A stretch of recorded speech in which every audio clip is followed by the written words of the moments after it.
our beloved Boss Mike Cervera.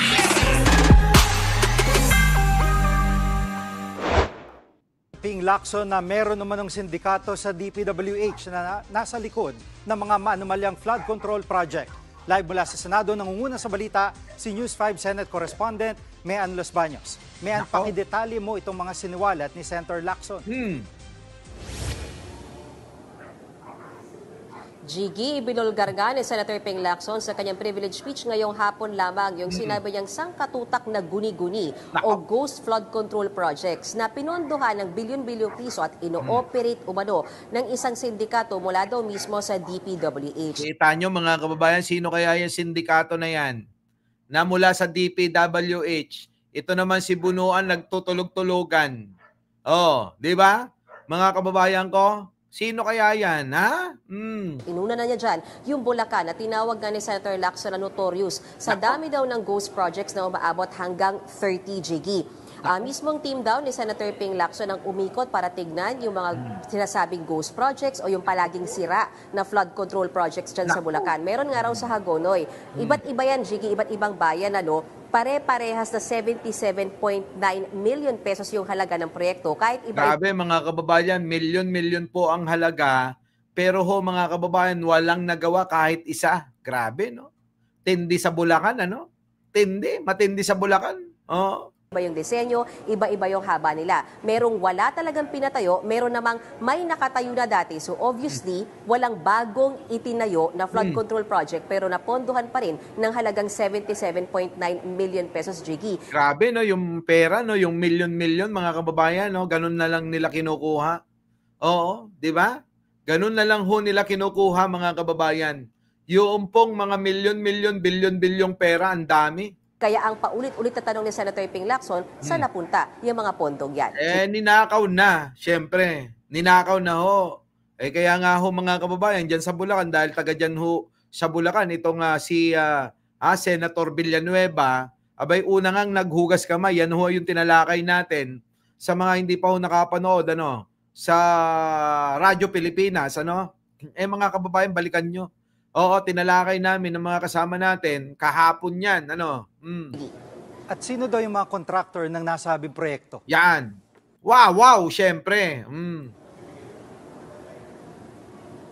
Ang binanggit ni Senator Ping Lacson dyan, Jiggy, yung Wawaw Builders. Kung natatandaan mo kahapon sa live ko, nabanggit ko na rin ito, dahil lumabas na yan sa hearing kahapon ng Senado na sinasabing mismong DPWH na nagsabi na lumalabas nga raw yung Wawaw Builders na yan, ang contractor ng ilang ghost flood control projects sa Bulacan. Alam nyo na ho, mga kababayan, wow, mga kababayan.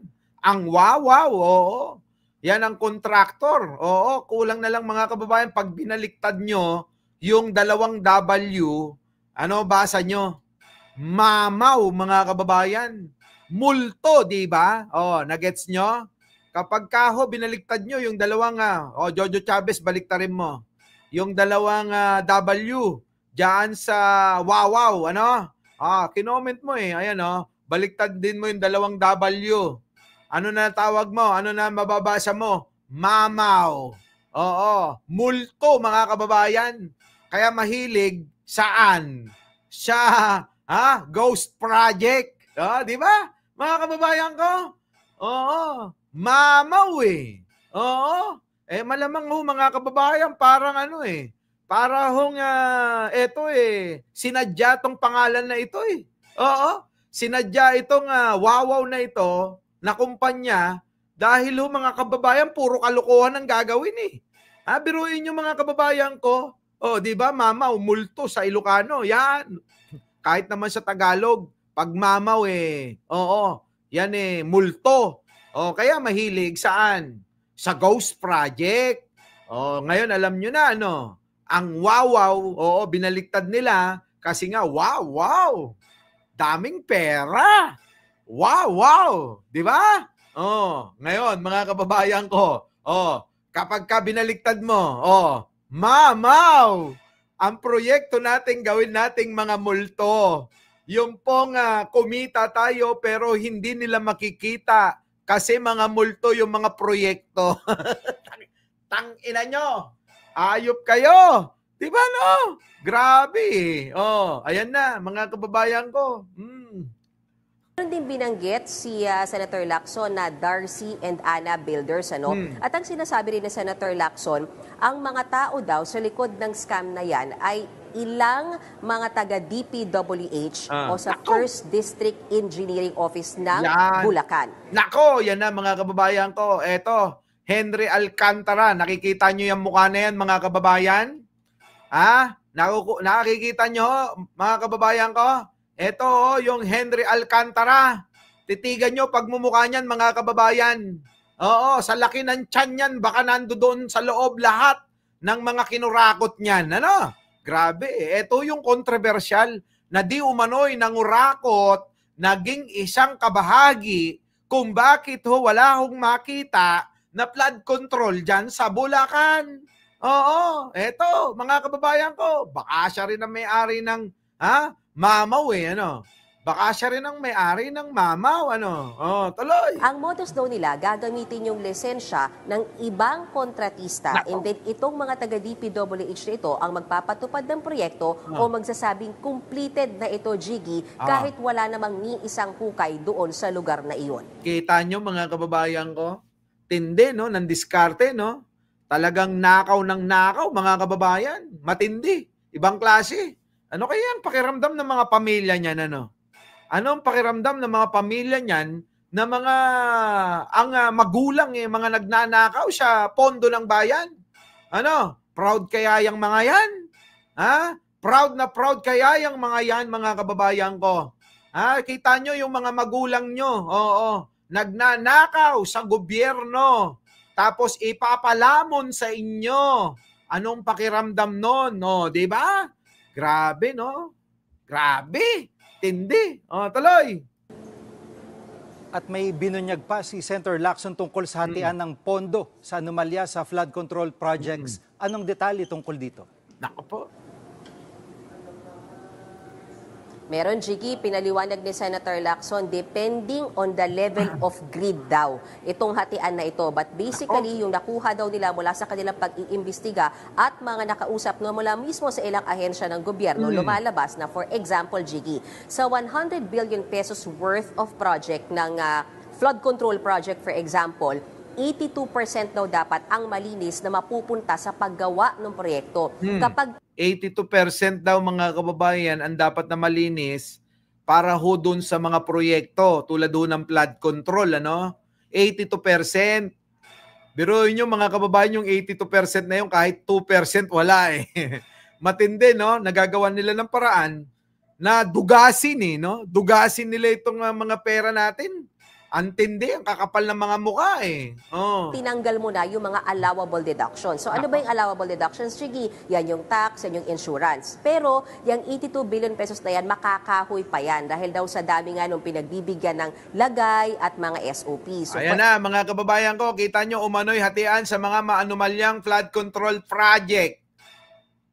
8 to 10% district engineer. Grabe! Si Alcantara, ito ho yung posisyon eh. Ang laki, no, mga kababayan. 8% to 10% district engineer. Ito naman, ito 2% to 3% reseta, kickback ng DEO. Grabe, District Engineer Office. Grabe, mga kababayan ko, pati yung office meron. Bids and awards, 5% to 6% kung sino yung mag-a-awards, ganun ba? Grabe, Commission on Audit. Naku, Commission on Audit. Grabe kayo. Ito yung mga sindikato, mga kababayan ko. Passing through. Lagay sa politiko. Kung saan itatayo ang proyekto. Sino kaya, mga kababayan, ang mga nasasangkot dito? Sino? Sa kanila, 5% to 6%. Alam nyo, mga kababayan, kala nyo, malilit lang yan, ha? I-compute nyo kung bilyon-bilyon yung pondo. Ito naman, ito malaki rin, mga kababayan. 20% to 25%. Pander, politikong naghahanap ng pondo para dyan sa proyekto. Ayan, mga kababayan ko. Grabe, no? Intindi nila. Grabe talaga. Grabing korupsyon. Eto naman. 40% project implementation. Nako, wala nang natira. Mga kababayan ko. Ano pang natira, mga kababayan? Di ang mangyayari na lang, burak na lang talaga yung gagawin nila. Kulang na lang, mga kababayan, ang gagawin nila, lalagyan na lang ng tarpaulin. Tarpaulin, mga kababayan. Ididikit na lang nila. Kunyari, merong flood control, Picture na lang ng tarpaulin yon, mga kababayan ko. Ang naka-picture doon sa tarpaulin na ihaharang, mga kababayan, yung mukha ng proyekto kung ano itsura nun. Grabe, mga kababayan. Antindi, no? Tapos pipicturean nila, ito na, tapos na. Cobra tayo. DPWH, magbayad ka na para magkapera na tayo pare-pareha. Di ba? Magbayad ka na para parehas tayo magkapera. Di ba? Okay na ba yan? Wala ba tayong sabit yan? Wala na. Meron na nga eh. Ikaw naman, parang hindi ka naman kasali rito sa sindikato na to eh. Di ba? Ganyan ho, mga kababayan. Grabe talaga, matindi. Oo, matindi. Di ba? Pinaghahati-hatian nila yung kwarta natin eh. Kukubra talaga. Tatawag ho yan sa DPWH yung district engineer. Boss, okay na. Ayos na. Ayos na yung ating Pwede na tayo magkapera. Ano nang gagawin? I-release mo na. Hindi naman na nila mapapansin yan kasi hindi naman pupuntahan yan. Paano yung COA? Baka mag-audit dyan. Hindi rin yung pupunta. Matitiis niya ba yung baho ng ilog? Pumunta doon sa project na yon? Hindi yung pupunta. Kayo na bahala dyan, Putik na yan. Meron din naman sila eh. Di ba? May abot din naman dyan sa mga yan eh. Di ba? Si congressman si congressman, si senador nagpa-follow up na dun sa sa kulang pa natin sa kanila eh. Utang ina nyo. Mga demonyo kayo. Mga hayop, mga kababayan. Alam nyo, mga kababayan, kapag nakakakita ako ngayon ng politiko, ang tingin ko, demonyo eh. Hindi ko nila lahat, mga kababayan ko Pero kapag nakakakita ako ng politiko, demonyo tingin ko. No? Mga matindi. Antitindi nila magnakaw, mga kababayan eh. Mga wala husin. Eto, balikan natin yung mga sinasabi ko sa inyo. Diba sabi ko sa inyo, ilang beses kung sinasabi pa ulit-ulit to, wala hong politiko na gagastos ng sarili nilang pera galing sa negosyo nila para ipamigay sa mga tao. Nandiyan po yung mga yan para sila'y magpayaman, magnakaw ng magnakaw. Di po ba, mga kababayan ko? Yan, mga kababayan. Di ba? Ngayon alam nyo na. Eto, next na natin ito. Example daw, Jiggy, basahin ko para sure. 8 to 10% daw mapupunta sa DPWH district engineers. And then 5 to 6% mapupunta sa Bids and Awards Committee, 0.5 to 1% mapupunta sa COA, at ang pinakamalaking chunk daw niyan mapupunta doon sa politiko na nag-sponsor o nagpagawa ng proyektong yan sa isang partikular na lugar sa ating bansa. Grabe, no? Matindi, no? Mga kababayan, Matindi. Narito ang bahagi ng pahayag ni Senator Ping Lacson. Pakinggan natin. Ang mga taong nasa likod ng scheme na ito or scam na ito. Scam na talaga yan, Oo, Senator Ping, tama. Gamitin na natin yung scam. Tuloy. Ang dapat ipinampupukpok sa pagbabaon ng mga seat files. Ilibing natin sila ng buhay. Di ba, mga kababayan? Ilibing ng buhay. Dapat yan, mga kababayan, lahat ng kayamanan yan, sequester lahat. Kung ako lang mga kababayan na masusunod, lahat, mga kababayan, ng mga nasasangkot dyan, lahat yan, iho-hold. ipipris natin lahat ng mga ari-arian, lupa, bahay, sasakyan, pati mga bangko niyan. Isama nyo na rin mga kababayan yung mga alahas, ultimo hikaw sa mga pusod niyan. Lahat yan mga kababayan, itatabi muna. Patunayan mo muna na wala kang kinurakot sa bayan. Kasi kapag ka napatunayan, hindi ka magkakaroon kahit singkunduling sa lahat ng mga yan. At ang kailangan, makulong ka habang buhay hanggang kamatayan. Di ba mga kababayan ko? Dapat kasi talagang kailangan na natin ng may pangil eh. Yung may pangil mga kababayan. Oo, hindi ho yung ningas kugon eh. Ha? Puro salita lang na salita tong mga congressman, senador. Kasi sila mismo takot eh. Takot na takot sila mga kababayan. Na malaman natin ang katotohanan na sila mismo ang nagnanakaw. Di ba? Kapag ako naging congressman, magpapanukala ako ng ganyan. Kung meron mang nag-i-exist na mga batas, re-revisahin natin. Oo, sa lahat ng mga politiko, kontraktor, sa lahat, oo, walang pipiliin. Kapag ikaw ay nasangkot sa korupsyon, lahat ng iyong pag-aaring nakapangalan at nakapangalan pa sa iba, uungkatin natin. Lahat yan, nakapris mga kababayan, hindi gagalawin. Hanggat hindi napapatunayan na wala kang kasalanan o may kasalanan. At pag napatunayan may kasalanan ka, papalitan ko lang ng isang t-shirt at isang short. Bahala ka na sa panty. Bahala ka na sa brief. Sagot ko na yung kulay orange.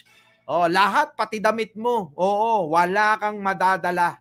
Diba mga kababayan? Hanggang, iwan ko lang kung hindi kayo nadala. Hindi na kayo naawa. Wala kayong awa sa taong bayan. Hirap na yung taong bayan eh, mga kababayan ko. Bagkus na kayo tumulong naman kayo, pero iba yung intensyon. Di ba? Tumulong naman sila pero iba yung intensyon, mga kababayan eh. Di ba?